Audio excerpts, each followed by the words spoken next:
जय हिंद मित्रों। अपने सभी स्टूडेंट का इस क्लास में स्वागत करते हैं और आज हम लोग रिवीजन क्लास के तौर पे स्टार्ट करने जा रहे हैं। आप सबके लिए जो भी हमारे स्टूडेंट किसी भी परीक्षा की तैयारी कर रहे हैं, मेरी सलाह है कि वो 3 चीज़ें फॉलो करें। सबसे पहला तो वो जिस भी सोर्स से जो सब्जेक्ट अपना पढ़ रहे हैं उसी को बार बार रिवाइज़ करें। कोई भी बुक्स ख़राब नहीं होती दोस्तों। आप जो भी सब्जेक्ट अपना निर्धारित किए हैं जिससे पढ़ने के लिए, कोई भी सोर्स हो, नोट्स हो, बुक हो, कहीं से भी आप पढ़ें, लेकिन उसी को बार बार रिवाइज़ करें। पहला सजेशन हमारा ये है। दूसरा मैं कहूँगा कि आप रिवाइज़ करने के बाद आप अपने को परखने के लिए टेस्ट लगाएँ। जितना हो सके टेस्ट करते रहें और उसके बाद एक सोर्स रखिए। आप जितने भी प्रीवियस ईयर क्वेश्चन हैं, जो भी प्रीवियस ईयर क्वेश्चन हैं, उसको आप एकदम पूरी तरह से रट जाइए, पूरी तरह से अच्छे से लगा जाइए। ये 3 चीज़ें आप फॉलो करिए और आप अपने टारगेट पे पहुँचेंगे, ये मेरा पूरा वादा है। तो उसी को देखते हुए आज दोस्तों हम रिवीजन क्लास स्टार्ट कर रहे हैं, जिसमें आपको लगभग 20-25 ईयर के जो प्रीवियस ईयर क्वेश्चन हैं, जो परीक्षा में आए हुए क्वेश्चन हैं, वो हम आपको प्रोवाइड करेंगे। और इसी तरह सभी जो भी सब्जेक्ट के क्वेश्चन हैं, सभी सब्जेक्ट के, हिस्ट्री के, पॉलिटी के, साइंस के और इन्वायरमेंट के जो भी प्रीवियस ईयर क्वेश्चन हैं वो आपको प्रोवाइड करेंगे। स्टेप बाय स्टेप आप हमारे साथ रिवीजन करते जाइएगा। और इसमें डिटेल भी दिए गए हैं, क्वेश्चन के सभी डिटेल नीचे दिए गए हैं। अगर आपको डिटेल पढ़ना है तो आप वीडियो रोक करके पढ़ सकते हैं। तो आज हम लोग संवैधानिक विकास पे स्टार्ट करेंगे क्वेश्चन। चलिए शुरुआत करते हैं। पहला क्वेश्चन है कि किस भारतीय अधिनियम के द्वारा अंग्रेजों ने अखिल भारतीय संघ प्रस्तावित किया था। पहला क्वेश्चन है किस अधिनियम के द्वारा अंग्रेजों ने अखिल भारतीय संघ प्रस्तावित किया था। इसका आंसर है आपका ऑप्शन डी, भारत सरकार अधिनियम 1935। ठीक, तो इस तरह ये पहला क्वेश्चन है आपका, जिसका डिटेल देखिए ये कितनी बार पूछा गया है परीक्षा में, और इसका डिटेल ये आपको नीचे दिया गया है, जिसको हम वीडियो को रोक करके आप पढ़ सकते हैं। दूसरा क्वेश्चन है, निम्न में से किस एक ने भारतीय संघवाद को सहकारी संघवाद कहा है। ये कथन है, कई बार पूछा गया है परीक्षाओं में। ये इसका आंसर है आपका जी ऑस्टिन, ऑप्शन नंबर सी। कौन सा? जी ऑस्टिन। जी ऑस्टिन ने कहा है कि भारतीय संघवाद एक सहकारी संघवाद है। ठीक, नेक्स्ट क्वेश्चन पे हम लोग चलते हैं। जो हमारा अगला क्वेश्चन है, क्वेश्चन नंबर थर्ड पे चलते हैं। ये इसमें पूछा गया है कि भारत सरकार अधिनियम 1919 आधारित है। किस पे आधारित है? भारत सरकार अधिनियम 1919, जिसको हम लोग मॉन्टेग्यू चेम्सफोर्ड सुधार के नाम से भी जानते हैं। ये किस रिपोर्ट पे आधारित है? Option number B, Montagu Chelmsford report. ठीक, नेक्स्ट क्वेश्चन, डिटेल आप इसको वीडियो को रोक करके पढ़ सकते हैं। नेक्स्ट क्वेश्चन है, भारतीय संविधान सभा का प्रथम सत्र कब हुआ। ठीक, भारतीय संविधान सभा के कितने सत्र हुए थे? 3 सत्र हुए थे, जिसमें पहला सत्र पूछा गया है कि पहला सत्र का शुरुआत कब हुआ। ऑप्शन नंबर ए, 9 दिसंबर 1946। ठीक, नेक्स्ट क्वेश्चन नंबर 5 है, गवर्नर जनरल का पद पहली बार किस अधिनियम के अंतर्गत बनाया गया। क्वेश्चन नंबर 5, गवर्नर जनरल का पद पहली बार किस अधिनियम के द्वारा बनाया गया। तो अधिनियम है आपका 1773 का रेगुलेटिंग एक्ट, 1773 के रेगुलेटिंग एक्ट के तहत बंगाल के गवर्नर को बंगाल का गवर्नर जनरल बना दिया गया। ठीक, नेक्स्ट क्वेश्चन, किस अधिनियम के द्वारा कलकत्ता में सुप्रीम कोर्ट की स्थापना की गई। Very important question, 1773 regulating act. इसी 1773 रेगुलेटिंग एक्ट के माध्यम से कलकत्ता में सबसे पहले सुप्रीम कोर्ट की स्थापना की गई थी। नेक्स्ट क्वेश्चन, मार्ले मिंटो सुधार, बहुत इंपॉर्टेंट क्वेश्चन है दोस्तों। मार्ले मिंटो सुधार 1909 का प्रमुख प्रावधान कौन नहीं है इसमें से। पहला ऑप्शन है विधान परिषद के आकार में वृद्धि। दूसरा है केंद्रीय विधान परिषद में सरकारी बहुमत। तीसरा ऑप्शन है आपका सांप्रदायिक और पृथक निर्वाचन पद्धति। चौथा ऑप्शन है केंद्रीय विधान परिषद में निर्वाचित सदस्यों को स्थान नहीं। ठीक, ऑप्शन नंबर इसमें कौन सा सही है आपका? ऑप्शन डी, मार्ले मिंटो सुधार 1909 का प्रमुख प्रावधान कौन नहीं है। तो ये आपका इसमें इस अधिनियम में ये प्रावधान आपका नहीं किया गया था, बाकी सभी प्रावधान इसमें 1909 मार्ले मिंटो सुधार में अमेंडमेंट किए गए थे। ठीक, नेक्स्ट क्वेश्चन है आपका क्वेश्चन नंबर 8, निम्नलिखित में से अधिनियम में ब्रिटेन में एक ऐसे नियंत्रण बोर्ड की स्थापना का प्रावधान किया जिसके माध्यम से ब्रिटिश सरकार भारत में ईस्ट इंडिया कंपनी के दीवानी, सैनिक और राजस्व संबंधी सभी मामले पर पूरी तरह नियंत्रण रखा। मतलब किस अधिनियम के अंतर्गत ये सभी प्रावधान किए गए, ये क्वेश्चन पूछा है। तो ये आपका अधिनियम है 1784 पिट्स इंडिया एक्ट। किस अधिनियम के अंतर्गत? 1784 पिट्स इंडिया एक्ट के अंतर्गत ये सभी प्राविधान किए गए। नेक्स्ट क्वेश्चन है, कि ब्रिटिश सरकार के किस अधिनियम ने सबसे पहली बार भारत की शिक्षा के लिए 1 लाख रुपए प्रदान किए। अर्थात कि किस अधिनियम में शिक्षा की व्यवस्था की गई, सबसे पहले किस अधिनियम में हमारे लिए शिक्षा की व्यवस्था की गई। चार्टर अधिनियम 1813।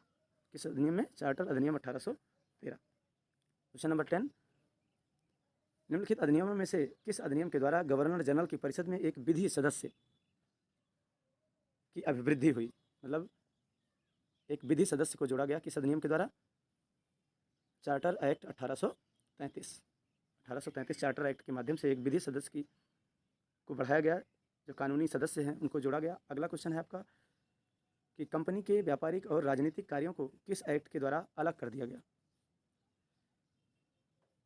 तो इसमें 1784 जो हमारा एक्ट था, 1784 ब्रिटिश संसद ने एक एक्ट पारित किया था जिसे एक्ट ऑफ सेटलमेंट के नाम से भी जानते हैं, जिसके माध्यम से कंपनी के व्यापारिक और राजनीतिक कार्यों को एक दूसरे से अलग कर दिया गया था। इसमें ये विकल्प डी सही होगा, नन ऑफ दीज, इसमें कोई ऑप्शन दिया नहीं गया है।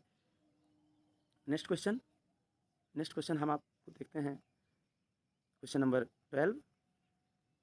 सभी क्वेश्चन इंपॉर्टेंट हैं दोस्तों, इसको कई बार रिवाइज करने की ज़रूरत है। तो आप कई बार रिवाइज कर लेंगे तो ये आपके दिमाग में हमेशा के लिए बैठ जाएगा। क्वेश्चन नंबर 12, 1861 के अधिनियम की विशेषता क्या थी? बहुत इंपॉर्टेंट क्वेश्चन है। इसमें गवर्नर जनरल को आवश्यकता पड़ने पर अध्यादेश जारी करने का अधिकार दिया गया था। तो क्वेश्चन पूछता है कि गवर्नर को अध्यादेश जारी करने का अधिकार किस अधिनियम के द्वारा दिया गया? तो 1861 1861 अधिनियम के द्वारा गवर्नर जनरल को किसका अधिकार दिया गया? नेक्स्ट क्वेश्चन है क्वेश्चन नंबर 13, भारतीय स्वतंत्रता का अधिकार पत्र किसे कहा गया? किस अधिनियम को भारतीय स्वतंत्रता का अधिकार पत्र कहा गया? तो महारानी घोषणा पत्र 1857 की क्रांति के बाद महारानी ने एक घोषणा पत्र जारी किया था, उसी का नाम महारानी घोषणा पत्र 1857 रखा गया, जिसके माध्यम से अनेक प्रकार की स्वतंत्रता प्रदान की गई थी। अगला क्वेश्चन है, निम्नलिखित में से किस अधिनियम के द्वारा भारत में प्रतिनिधि संस्थाएं प्रथम बार प्रारंभ हुई? ऑप्शन है आपका भारत परिषद अधिनियम 1861। नेक्स्ट क्वेश्चन 15 क्वेश्चन है आपका, निम्नलिखित में से किस एक अधिनियम के अंतर्गत अंग्रेजों ने पहली बार सांप्रदायिक निर्वाचन मंडल प्रणाली का आरंभ किया? Very important question. Option A 1909, Bharat सरकार अधिनियम 1909, जिसे हम मिंटो मार्ले एक्ट के नाम से भी जानते हैं, जिसके द्वारा भारत में पहली बार सांप्रदायिक निर्वाचन प्रणाली लागू की गई। किस अधिनियम के द्वारा? 1909 मिंटो मार्ले एक्ट। अगला क्वेश्चन, भारत सरकार के लिए उच्चायुक्त के पद का सृजन किस अधिनियम के द्वारा किया गया? उच्चायुक्त पद का सृजन ऑप्शन बी 1919 मॉन्टेग्यू चेम्सफोर्ड सुधार या 1919 भारत शासन अधिनियम। नेक्स्ट क्वेश्चन है आपका इंपॉर्टेंट क्वेश्चन है, 1919 के अधिनियम की प्रस्तावना में निम्न बातें थी, क्या थी? ऑप्शन सी ए बी दोनों, अर्थात प्रशासन में भारतीयों का संपर्क बढ़ाया जाए, पहली बात कही गई थी मॉन्टेग्यू चेम्सफोर्ड सुधार में। दूसरी बात यह कही गई थी कि स्वशासन की संस्थाओं का विकास किया जाए। बाकी डिटेल आप वीडियो रोक करके पढ़ सकते हैं, बहुत ही इंपॉर्टेंट क्वेश्चन है। नेक्स्ट क्वेश्चन की ओर चलते हैं हम लोग। नेक्स्ट क्वेश्चन है क्वेश्चन नंबर 18, निम्नलिखित में से कौन सा एक सही है? पहला ऑप्शन है भारतीय संविधान में मूल अधिकारों को शामिल करने के लिए नेहरू रिपोर्ट 1928 ने समर्थन किया, ये बात बिल्कुल सही है। भारत सरकार अधिनियम 1935 में मूल अधिकारों को प्रश्रय दिया था, गलत, ये ऑप्शन गलत है। अगस्त प्रस्ताव 1940 में मूल अधिकार शामिल किए थे, ये भी गलत है। क्रिप्स मिशन 1942 में मूल अधिकार को प्रश्रय दिया गया था, ये भी बात गलत है। इसमें सबसे राइट ऑप्शन आपका ए है, भारतीय संविधान में मूल अधिकारों को शामिल करने के लिए नेहरू रिपोर्ट 1928 का समर्थन लिया गया था। नेक्स्ट क्वेश्चन है, निम्नलिखित में से कौन सा एक भारत शासन अधिनियम 1935 में स्वीकार किया गया महत्वपूर्ण और अस्थायी अवयव नहीं है? अर्थात इसमें से कौन सा ऑप्शन 1935 के अधिनियम में स्वीकार नहीं किया गया था, ये हमको देखना है। देश के लिए लिखित संविधान, ऐसा 1935 के अधिनियम में नहीं कहा गया था। विधानमंडल के लिए निर्वाचित एवं जवाबदेह प्रतिनिधि, ये तो बिल्कुल सही है। एक संघ की योजना पर विचार, विधानमंडल के लिए सरकारी सदस्यों का समवाचित किया जाना, ये भी सही है। तो इस तरह ऑप्शन इसमें क्वेश्चन के अकॉर्डिंग ऑप्शन ए सही है। ठीक, next question government of India act 1935 को किसने दास्ता का एक नया अधिकार पत्र कहा था? Option B Jawaharlal Nehru. Right answer आपका ऑप्शन बी। किसने दास्ता का एक नया अधिकार पत्र जवाहरलाल नेहरू ने कहा था? Important question. Next question, British संसद ने स्वतंत्रता अधिनियम कब पारित किया? स्वतंत्रता अधिनियम कब पारित किया गया? 1947। Option C is right answer.